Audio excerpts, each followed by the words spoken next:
दर्शक बंधु शोइबा परे आत्मा कुआडे जाइथाए ए उपरे आपनको मनरे केबे प्रश्न आसीछि कि आपण माने शोइबा परे आपणकर जो आत्मा आत्मा कुआडे जाइथाए काहा सहित मिसिबा पई जाइथाए आत्मा कोन परमात्मा को सहित मिसिबा पई जाइथाए कि ना एमितिरे तो भगवत गीता रे उल्लेख अछि जे आत्मा केबे भी मरि नाही आत्मार नष्ट केबे भी होई नथाए तेबे आमे सोइबा परे आमर पूर्व जन्मर सहित आम आत्मार जहा भी संपर्क थिला से कोन सेठाकू चली जाए सेही लोकंक सहित सेही जागा सहित सेही जिंस सहित मिसिबाकू कोन चली जाए आपण माने तो जानिथिबे गोटे मनुष्य मरि जिबा परे तार कर्म अनुसारे तार आत्माटे सेही जोनी को जाय थाए अर्थात पूर्व जन्मरे आमे जहा भी करिछे ସେହି କର୍ମର ଫଳ ଅନୁଯାୟୀ ଆଜି ଆମେ ଏହି ଯୋନିକୁ ଆସିଛେ ତେବେ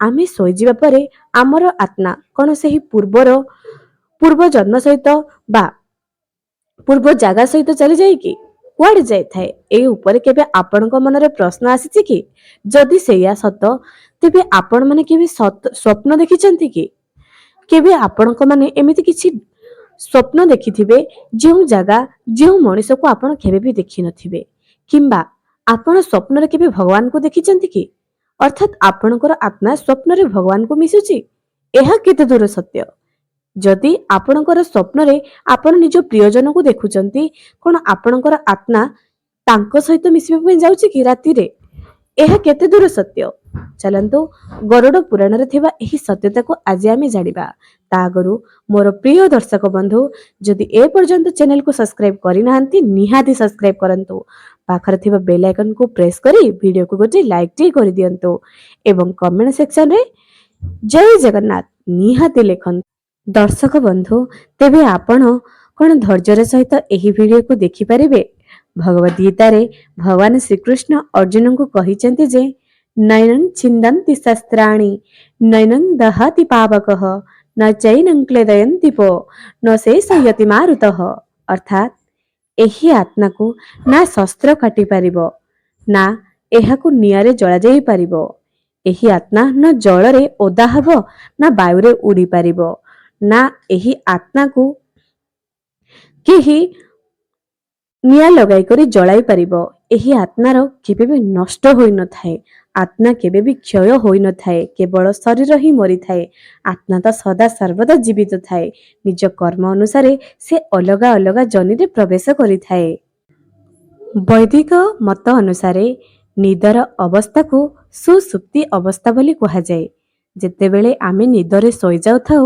ଆମର ଏହି ଅଚେତନ ମନ ଅର୍ଥାତ୍ ଆତ୍ମା ତ ଆମ ଶରୀରରେ ଥାଏ ନଚେତ ଆମେ ମୃତ୍ୟୁ ହୋଇଯିବା ଆତ୍ମା ଆମ ଶରୀରରେ ଥାଏ କିନ୍ତୁ ସେ ଗତି କରୁଥାଏ ଅର୍ଥାତ୍ ଆମେ ଯେଉଁ ସ୍ୱପ୍ନ ଦେଖୁଥାଏ ସେହି ସ୍ୱପ୍ନ କଣ ଏକ ମାଧ୍ୟମ ଅଟେ ଯେ ଆତ୍ମା ସେହି ଆଡକୁ ଯାଉଛି ଅର୍ଥାତ୍ ଆଜି ଆପଣ ସ୍ୱପ୍ନରେ ମାମୁଁ ଘରକୁ ଯିବାର ଦେଖୁଛନ୍ତି ଆପଣଙ୍କୁ ଗୋଟେ ଉଦାହରଣ ଦେଉଛି ଆଜି ଆପଣ ସ୍ୱପ୍ନରେ ମାମୁଁ ଘରକୁ ଯିବାର ଦେଖୁଛନ୍ତି ଏମିତି ରାତିରେ କିଛି ଭୟାନକ ସ୍ୱପ୍ନ ବି ଆପଣ ଦେଖିଲେ ସକାଳକୁ ଯେତେବେଳେ ଆପଣଙ୍କର ନିଦ ଭାଙ୍ଗିଲା ସେହି ସ୍ୱପ୍ନ ଆପଣଙ୍କର ମନେ ଅଛି କିନ୍ତୁ ପୁରା ରାତି ସାରା ଆପଣ ବହୁତ କିଛି ସ୍ୱପ୍ନ ଦେଖିଛନ୍ତି କିନ୍ତୁ ସେ ସବୁ ଆପଣଙ୍କର ମନ ନଥାଏ ଆପଣ ଥରୁଟିଏ ଭାବନ୍ତୁ ଆପଣ ଶୋଇଛନ୍ତି ହଠାତ୍ କାହିଁକି ଆପଣଙ୍କର ମନକୁ ସେହି ଆସିଲା ଅର୍ଥାତ୍ ଆମ ଶରୀର ଶୋଇଯାଇଥାଏ ଆମର ଚେତନା ମନଟି ଶୋଇଯାଇଥାଏ କିନ୍ତୁ ଯୋଉ ଅବଚେତନା ମନଟି ଆମେ ଦିନ ସାରା କଣ ଭାବିଛେ କଣ କଥା ହୋଇଛେ ସବୁଦିନ କଣ ସେହି ଗୋଟିଏ ସ୍ୱପ୍ନ ଆମ ମନକୁ ଆସିଥାଏ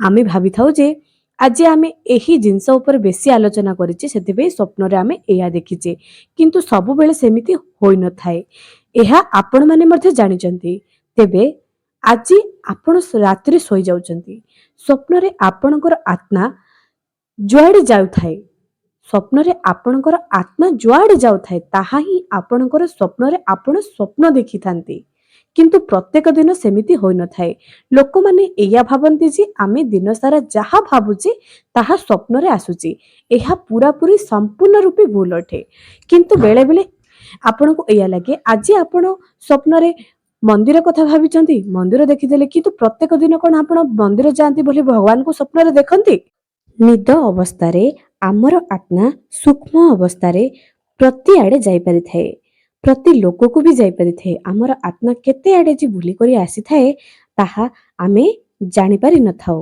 ଆତ୍ମା ଆମେ ଶୋଇବା ଅବସ୍ଥାରେ ଭୌତିକ ଏବଂ ଆଧ୍ୟାତ୍ମିକ ଦୁଇଟି ଜାଗାକୁ ସେ ଯାଇଥାଏ। ଅର୍ଥାତ୍ ଆମେ କିଛି ଦିନ ସ୍ୱପ୍ନରେ ଏଇଆ ଦେଖିଥାଉ ଯେ ଆମେ କୈଳାସ ଯାତ୍ରା କରୁଛେ, ଆମେ ମନ୍ଦିର ଯାଉଛେ, ଆମେ ବୈଷ୍ଣବୀ ଦେବୀ ଯାଉଛେ, ଏମିତି କିଛି ସ୍ୱପ୍ନ ଦେଖିଥାଉ। ଆଉ କିଛି ସ୍ୱପ୍ନ ଏମିତି ହେଇଥାଏ ବହୁତ ଡର ସ୍ୱପ୍ନ ହୋଇଥାଏ। ଦର୍ଶକ ବନ୍ଧୁ, ସ୍ୱପ୍ନଟି ହେଉଛି ଶୋଇବା ଅବସ୍ଥାରେ ଆମର ଆତ୍ମା ଯାଇଥାଏ ପରମାତ୍ମାଙ୍କ ସହିତ ମିଶିବା ପାଇଁ। ଆମକୁ ସ୍ୱପ୍ନରେ ହିଁ ଆଧ୍ୟାତ୍ମିକ ଦର୍ଶନ ହୋଇଥାଏ। ଏହା ସବୁ ଲୋକଙ୍କୁ ହୋଇନଥାଏ, ବହୁତ କମ୍ ଲୋକଙ୍କୁ ହୋଇଥାଏ। କିଛି ଲୋକ ତ ସ୍ୱପ୍ନରେ ଡରି ଯାଉଥିବା, ସ୍ୱପ୍ନରେ ମୃତ୍ୟୁବରଣ ଏସବୁ ଦେଖନ୍ତି। ଏସବୁ ତାଙ୍କର ଅବଚେତନ ମନର ସ୍ମୃତି ଅଟେ। ଦର୍ଶକ ବନ୍ଧୁ, ଗୋଟିଏ ଉଦାହରଣ ଦେଉଛି। ଆପଣ କିଛି ଲୋକ ସ୍ୱପ୍ନରେ ଦେଖିଥାନ୍ତି ଯେ ସ୍ୱପ୍ନରେ ଭଗବାନଙ୍କୁ ଦେଖିଥାନ୍ତି। ଏହା ତାଙ୍କର ଆଧ୍ୟାତ୍ମିକ ଚେତନା ଅଟେ।